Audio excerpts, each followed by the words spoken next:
Hello everybody, and welcome back to another episode of Cooking with Grandma. Today we're going to make a whole meal. I did one of these before, went over rather quickly, and we're going to start with the dessert this time because it takes a little bit longer to cook than the main ingredients. So you always want to start cooking your longest temperature-wise time, or cooking time item first. So for dessert, we're making tri-level brownies, 3-level brownies.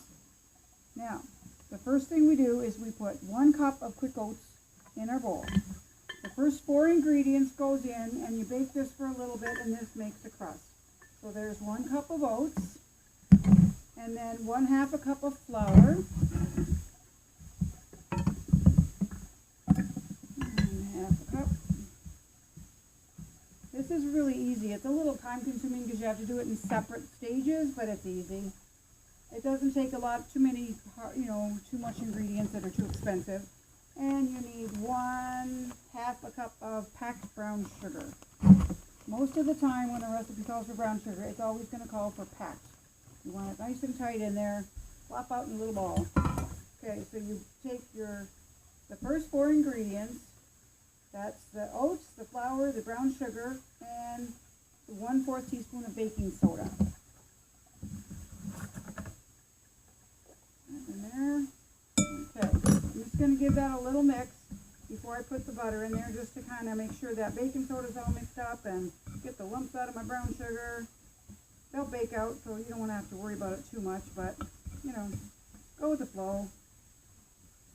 Life's too short to be worried about such piddly things. Okay, and then we stir in 6 tablespoons of melted butter. Now, it says 6 tablespoons of butter or margarine melted. That means you measure it first and then pour it in. If it said melted butter, then you would melt it first and then measure out 6 tablespoons. But because it says butter melted, you measure it first. There's a little bit of difference in the amounts that you're going to get. If you just count out 6, I tried it. I thought, what's the difference between 6 tablespoons of butter if I melt it and then measure it out? It's still 6 tablespoons of butter. But it makes a little difference. So you melt your 6 tablespoons of butter in the microwave in a little dish. Now we're mixing this all in, and there you can see it's made a nice little crumbly kind of, I'd say topping, but it's going to be for the bottom. You mix it all good. Make sure all the oatmeal, all the brown sugar, oatmeal, everything is all incorporated good. And then we're going to put that into our baking pan and bake it for about 10 minutes. Pour it in my pan.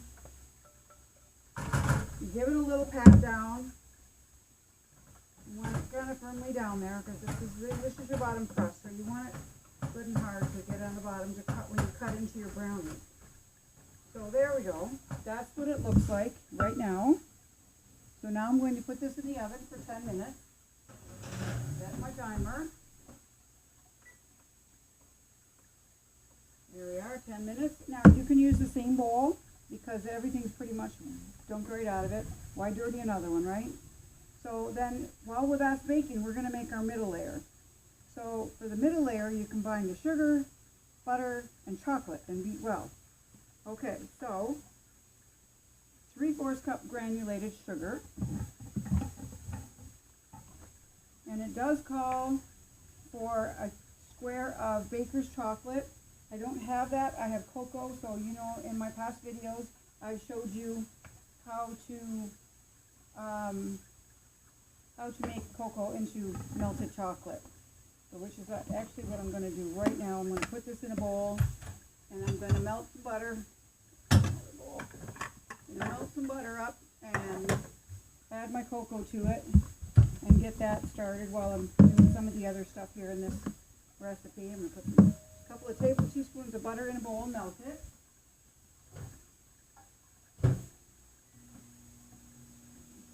So I've got my sugar. Now 1/4 cup of butter or margarine, again melted. So when that melts, I'll use that and then I'll get the other one. And we need an egg. So we have to put the sugar, the butter, the chocolate, and the egg, and beat it well. So we got the sugar and the egg in there. I'll get the butter.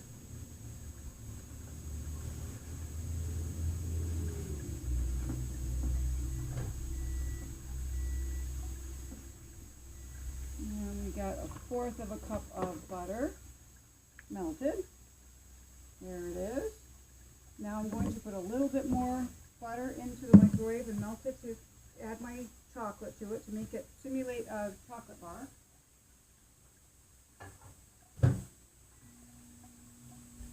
You can buy baker's chocolate at the grocery store. I do sometimes, but because I don't use it all that much, I don't usually buy it very often because, you know, a can of cocoa is a little on the more price-friendly side, and you can make it into melted chocolate. Now, if you just have to chop up the chocolate, the baker's chocolate, well, then, you know, then you have to go buy the baker's chocolate because that's not going to work.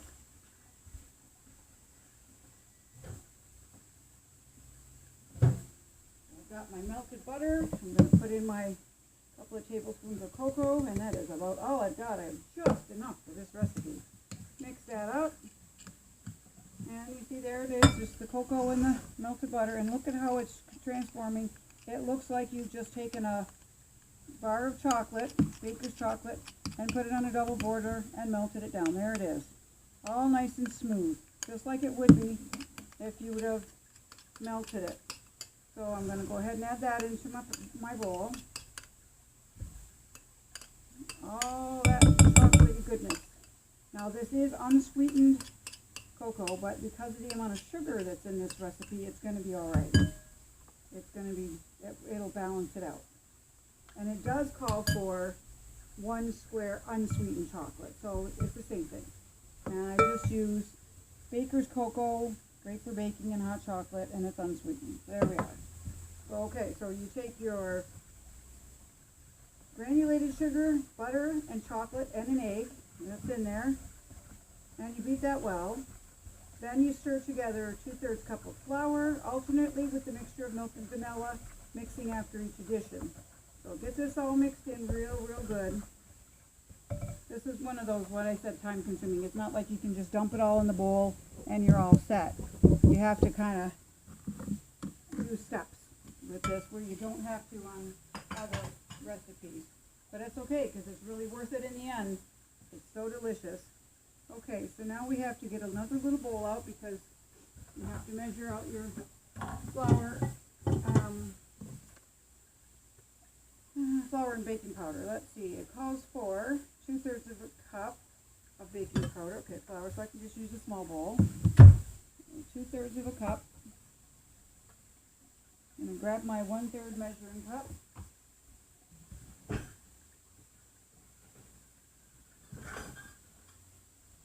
we are. I had the wrong one out. So we need 2/3 of a cup of flour. So in we go. And that goes into your small bowl, not into your chocolate mixture. Because you're going to mix the flour in alternately with the milk. So there we go, 2/3 cup of flour. So it's, and 1/4 teaspoon of baking powder can go in with the flour. So 1/4 teaspoon. There you go. And it goes. So you're going to just give that a little stir just to get the baking powder mixed in good with the flour. So now we're going to have 1/4 cup of milk. We need a small measuring cup. Let's use this one. And we're going to pour 1/4 cup of milk. Remember that I said use the one with the spout like that because that gets your true liquid measurement. And set it down on the counter when you're pouring it out because it, you know, kind of jiggles a little bit and it makes it so you don't have quite, you either have not enough. If you hold it up, you know, and it's wiggling around, you're not sure. Set it down and give it a chance to settle and make sure it's the right amount. You don't want to mess with the amounts with baking. That's one thing you don't want to do. Too much liquid, it's going to make your batter runny. Not enough, and it's going to make it hard and stiff and not good. Okay, so now it says to do, all right, add the chocolate mixture alternately with the milk and vanilla, mixing after each addition. Okay, so what, oh, I didn't put my vanilla. I'm on 1 teaspoon, no, 1/2 teaspoon of vanilla. Not a lot of ingredients in this, but it makes up a nice batch. So you've already got a wet batter going here with your chocolate mixture and the egg and the sugar. So you start with your dry. You put half of the flour mixture in and give it a real good mix. You want it totally mixed. You don't want any at all showing. You don't want any flour showing. You want it all mixed in. Even though you're going to keep stirring, it doesn't matter. You want it thoroughly mixed. Now we're going to add half the milk and the vanilla. And when you're mixing alternately with wet and dry ingredients, you should always end up with your wet. So that way you have a nice creamy batter, especially for something like brownies or chocolate cake. There we are. We got the milk all incorporated in there nicely. Now I'm going to put the rest of the flour in. Stir that all up real good. This is so rich and creamy, chocolatey. I'm telling you. Somebody's got to invent smell-o-vision out there, because once these are baking, my whole kitchen's going to smell chocolatey yummy. Alright, we got all that in. Now I'm going to add the rest of the milk. Stir that in. So then it also calls for a half a cup of chopped walnuts. I'm using them today, but it is an optional item. I decided to go ahead and break open some walnuts. I had some left from the summer from the tree that we have this fall. We have a walnut tree that's in our neighbor's yard, but whatever falls on our side of the fence, we can have. So I decided to go ahead and make some. So after you mix that all up, look at how nice and creamy, rich, chocolatey that is. Can you all see that? Look at that. Isn't that lovely? So now I'm going to add in almost half a cup. Wasn't quite, but you know, it's okay. You can only chop so many. You have to crack them. They're fresh in the shell. So that goes in. So you fold in the nuts, done that. Now what you do with this, in one more minute, we're going to spread the batter over the baked layer and then bake it for another 25 minutes. Then we cool it and we frost with fudge frosting. Now the fudge frosting, you can buy it. I've got a can of vanilla I can add chocolate to. I don't have any more chocolate, so it's going to be vanilla frosting, unfortunately, because I just realized that I just used all my cocoa, which means I can't make fudgy frosting, but they'll still be frosted. I'm going to go ahead and use the vanilla frosting. You can make your own, easy peasy, or you can just open a can. It really doesn't matter. I mean, it does kind of for flavor, but for something like this, for brownies, it's okay to cheat and use the box stuff. Not a big deal. Alright, so that is just counting down. And while that is baking, while this is baking for the 25 minutes, we'll start on our main dish. I'm going to put all these baking ingredients away out of my way here, clean up my counter. You do want to kind of keep a neat baking surface going. And if you're not using some things, put it away out of your way and start with what you need. Now what we're going to have today is chicken wings and oven roasted potatoes. Breaded chicken wings. We're going to bread them up. I'm not going to deep fry them. I sometimes deep fry them. Today's not one of those days. I'm not going to. I'm going to bread them because everybody in the family likes breading. And there goes my Spencer barking at something. Spencer, I don't know what you're barking at, but you best hush up there, boy. Spencer, hush up. He does that when somebody comes to the door. It's probably the mailman. Okay, so you take out your baked crust, and here is what it looks like. All baked, nice and golden brown, and nice set. It's still got a little cooking time to go, but that's okay. You can see if I touch it, it's soft. It leaves a little dense. That's all right, because it's going to bake some more. So we're going to pour in. Watch it pour. Watch that yummy chocolatey. Look at that, goodness. Look at that chocolatey yumminess. We're going to pour that all the way. Get all that out of there. Now I'm going to use my rubber scraper and get every bit of that out of the bowl. If my kids were here, my grandkids, they'd say, I want to lick the bowl. I want to lick, so I'd always leave a little bit in there. Nobody's home but me today, so it gets scraped clean. There we go. Now you spread that on top of the crust, all even. You want it to bake even, so you want it on there even. Alright, get that off the spoon. You want to get all that on there, all that in there. Get the bowl out to the side and wash. And there it is. That's what it looks like right now. Chocolate syrup, sort of. In the oven it goes for about 25 minutes. I'll check it in about 20. My oven is different. It says to cook it 350 degrees for 25 minutes. I'm going to set my timer for 22 minutes because sometimes it doesn't take the full baking time. Always have to do that with your ovens. Check them out. Okay, so now, there it is. Now what we're going to do is go ahead and get started and do our wings. We're going to start with those. I've got some seasoned breadcrumbs. You buy them seasoned like this. They come already all seasoned up. They've got some Italian spices and some salt and pepper. See, then you're good to go, and you don't have to, there they are. You don't have to add anything to them and overmix and undermix or whatever. And you want milk with an egg cut up, beat up into it. I have a bowl of milk here, and I'll get my egg into it. Just give it a whisk or a stir with a fork. Nothing's a big deal. I'm just going to take the fork and just stir it in so the egg is all well incorporated to the milk. Now you can do milk, breadcrumbs, milk, flour, or milk, breadcrumbs again if you want them like super duper coated. And one trick my mom taught me, which I'm not doing today because these are just little wings, I'm not going to go through the bother, is that if you dip them in Italian seasoning, then your milk, or then your breadcrumbs rather, the Italian seasoning holds the breadcrumbs better and it does give it a little bit better taste.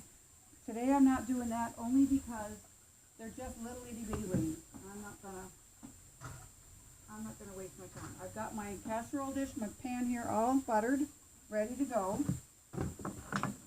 Got the tin foil out from the other for the tray, but that's for the potatoes.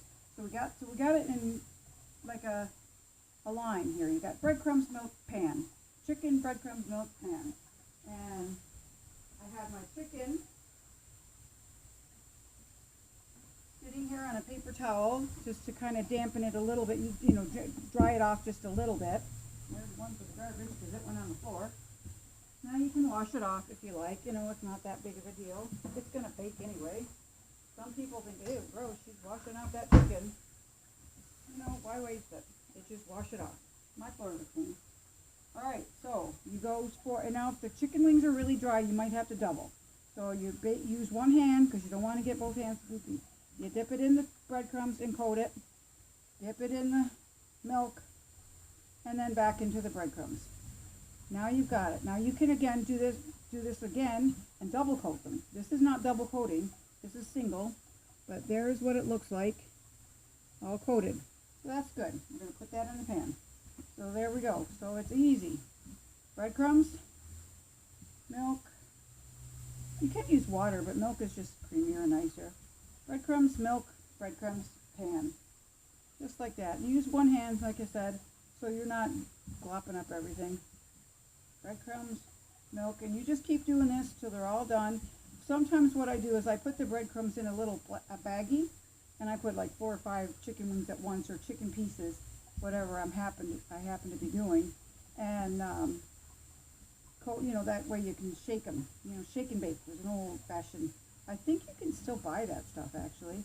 It's basically just flavored breadcrumbs, really, and you know, you can just throw them in the bowl and shake them up, and put them back on your pan. It works just as well, but for little chicken wings like this, it doesn't take much of anything. So we're going to put a few at a time in the milk, mix it all in, and then put a couple at a time in the breadcrumbs. I'm going to speed the process up here and just turn them around, stir them up, flip them over back and forth, and it's so easy.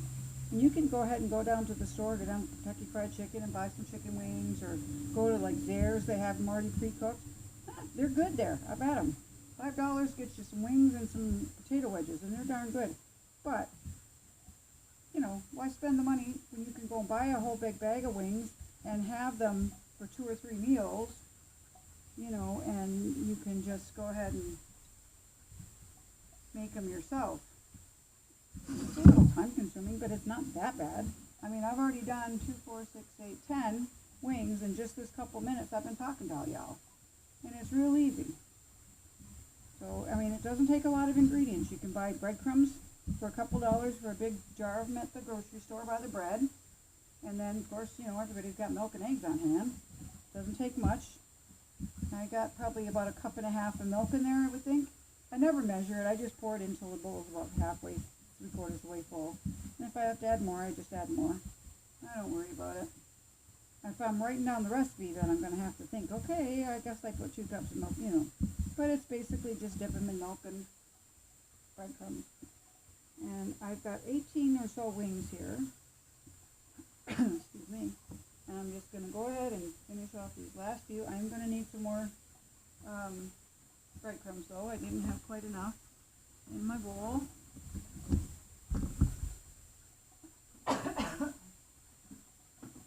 That's where I don't measure. I just dump it in, and then if I need more, I can just add more. Less is more. You don't want, excuse me again, you don't want too much in your bowl because you can't use them over again. If there's extra left over, they have to be thrown away. It's had raw chicken in it, and you don't want to, even if you're going to save them to make for chicken the next time, no, it's not good. You want to throw them away. You don't want to cross-contaminate all that bacteria going on. So there we go. See how quick that was? It just about got done. And our timer's gone already 10 minutes, so that's how long it took me to prepare these. Less than 10 minutes, or about 10 minutes. I got all the baking stuff put away and got my breading out and my wings out. And my pan was already buttered. I did that ahead of time, but that's all right. I would have had time to do that anyway. And that's it. There we go. We got this next step done. So far we've got dessert cooking. We've got our meat. I'm not sure what we're going to have for a vegetable yet. We have fresh asparagus. I might boil up some of that. That's all you have to do is cut them down and put them in a pot of boiled water and boil them for 8 or 10 minutes until they're fork tender. It doesn't take much. If they're real thick and fat, you can roast them in the oven. Sprinkle a little bit of oil on them and salt and pepper and roast them. Oh man, are they ever good that way. They're really good. Nice and crispy. Okay, so there's our last chicken wing. There we go. That took me about 11 minutes. See how quick it was. We're going to set these aside. I'm not going to put these in the oven just yet. I will be putting them in so y'all can see how nice they look when they're done. I'm going to wash my hands, get all the chicken off of it. And I'm going to get my potatoes and get them ready. You see how you just go in steps. You just back and forth. We're going to get rid of this extra breading and milk. Can't use either. There wasn't very much. I did put a little bit too much milk. For future reference, I'll know not to put that much. Wipe down my counter. No raw chicken was on it, but I did have a little spillage here with my breadcrumbs, my milk. We're gonna wipe it up. And there we go. Now we can start fresh. So just give me a second. I'm gonna go get my potatoes and bring them over and show you what to do with the potatoes. Okay, I'm back. I went and got my potatoes and my cooking oil. You want to wash your potatoes first. Give them a nice good scrub. Now you want potatoes kind of like this, a long one if you have them. If you don't, you just make do with what you have, of course. But these are just kind of the right size for your oven roasted potatoes. You can buy one of those brushes, to scrub them up with, but I mean, God gave you hands for something. So what you do is you cut the potato in half, and then the half in half. What we're looking for is little wedges. I've made similar to this in my other videos, but this is a little bit different. This is one of the ones actually I made, if you go back in my videos to the Hello Fresh, they called for roasted potato wedges. So you want it like that. You want to cut it half and then in half until you got a wedge like this. Now you can cut that in half if you want to make it go further. It doesn't. That's about the right size though. So you cut your wedges, and you do this until you have enough. How much you think. Now I'm doing 1, 2, 3, 4, 5, 6 potatoes. There's going to be 4 of us eating this meal. So you want to judge. You want to have, I always do roughly 2 potatoes per person, because once they're cut. So this one potato got me 2, 4, 6, 8, 10 wedges. That's a pretty good amount for one person. I could probably eat like 6 or 7. I mean, you know, the boys, that's different. They'll eat more. So you cut it in half, and then in half, potato in half, that half in half, and then those halves in half. So that's how you get your wedges. It's pretty easy, pretty straightforward. Half, I hope the camera is right there so you can see what I'm doing on my cutting board. Let's see, cut that in half. There we go, now half in half, and then you take this. That's what it looks like when you cut the half of it in half. It's pretty big. So you cut that right like that, right in half. So that way, that gives you the perfect wedge. There we go. And that was a big potato, so it's going to be long wedges. That's long potato. And then what you're going to do, now this recipe that I used for the Hello Fresh box, it calls for rosemary. I don't like rosemary. I didn't use the rosemary that came in the package. I'm just going to use Italian seasoning because I'm not a rosemary fan. If you like rosemary, by all means, go for it. You could use any herb you want on these. I use Italian seasoning, and sometimes I'll sprinkle them with Parmesan cheese as well. So what you do is you put these on your tray once you get them all cut, and you're going to coat them with oil. Olive oil if you want to use olive oil. I just use canola oil. Either one. It does not really matter. Some people swear by olive oil. They won't use anything else to cook with. That's fine. That's your choice. I think olive oil is a little expensive, and you don't use very much of it, obviously. But I just like just basic sunflower oil, canola oil, cooking oil. It doesn't matter. So then what you're going to do is you're going to take your potatoes, and you want to spread them out real even. You don't want them overlapping.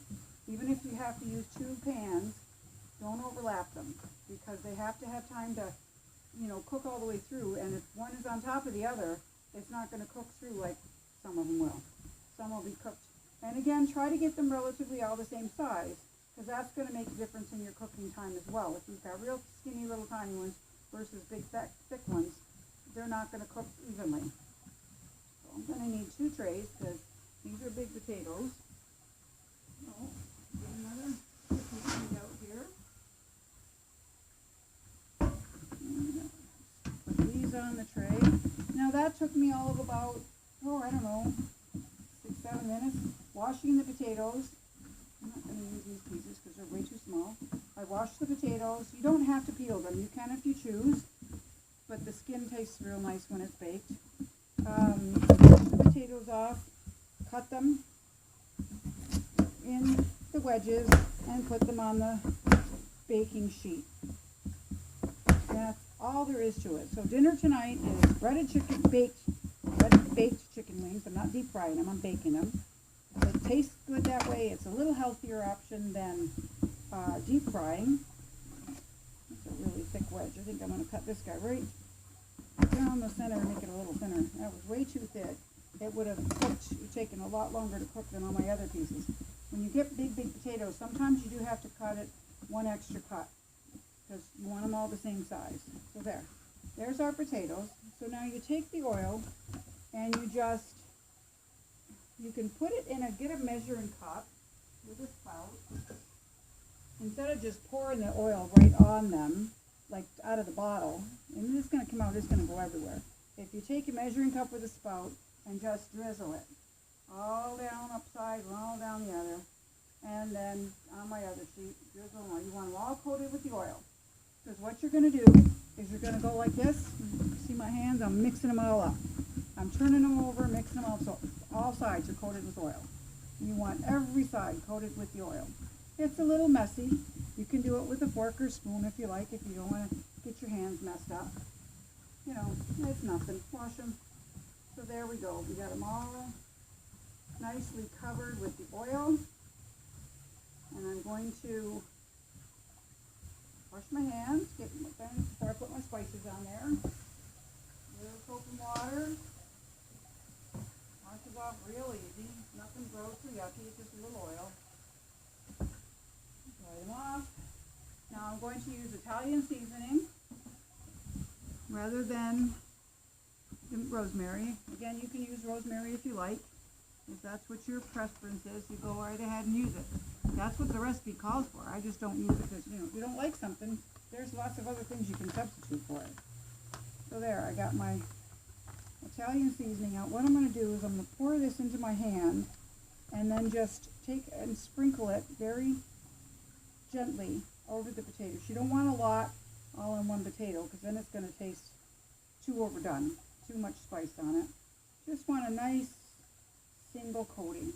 Now you can go ahead and mix these again, turn them over in the oil again with the to make sure that your seasoning mix gets on all the sides of the potatoes, because they're only right now it's just on the top. So I'm just going to go ahead and finish that. Give them another little toss.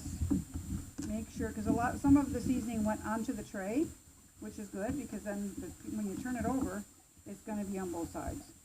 So there you have it. There's your seasoned potatoes. These take about 10 minutes or so to bake, and 15 minutes in your 350-degree oven. And your chicken wings are small, so they're not going to take more than 20 minutes. So you want to put those in first, 20 to 30 minutes.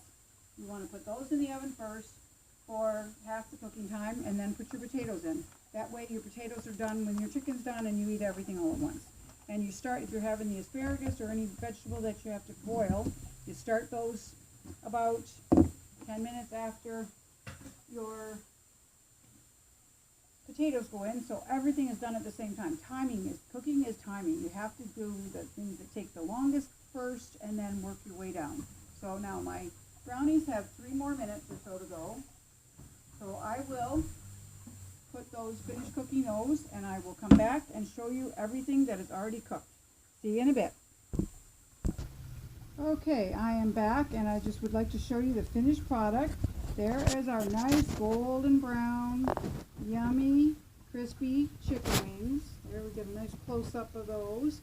If you want to, which I have done, and I might even do it for a minute, you can put these under the broiler for just like 5 minutes real quick, just to toast them up a little bit more. And over here on this pan is our nice, crispy French fries. Now I did turn these halfway through the baking process, so here's some that didn't get turned. Yes, I missed or didn't get done. You see how white they are. And then you go over here and these lovely, nice, yummy, crispy ones. So I'm going to put these back in the oven and under the broiler for like 5 minutes on high, and that'll give them a nice, crispy coating, crunchy coating, and I might even do that for a minute. There's the chicken wings they're looking good, but they could be a little browner. So there you go. And there is our brownies. Now I haven't frosted them yet because they're still too hot, but just picture these. So you have tri-levels. You have the oatmeal and flour base, then the chocolate brownie filling, and then on top the frosting.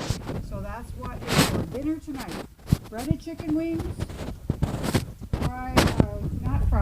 healthy baked potato wedges, and chocolate brownies. So you all enjoy these recipes. Pop over to Reading with Grandma and have a story while you're eating. And see you all next time. Bye-bye now.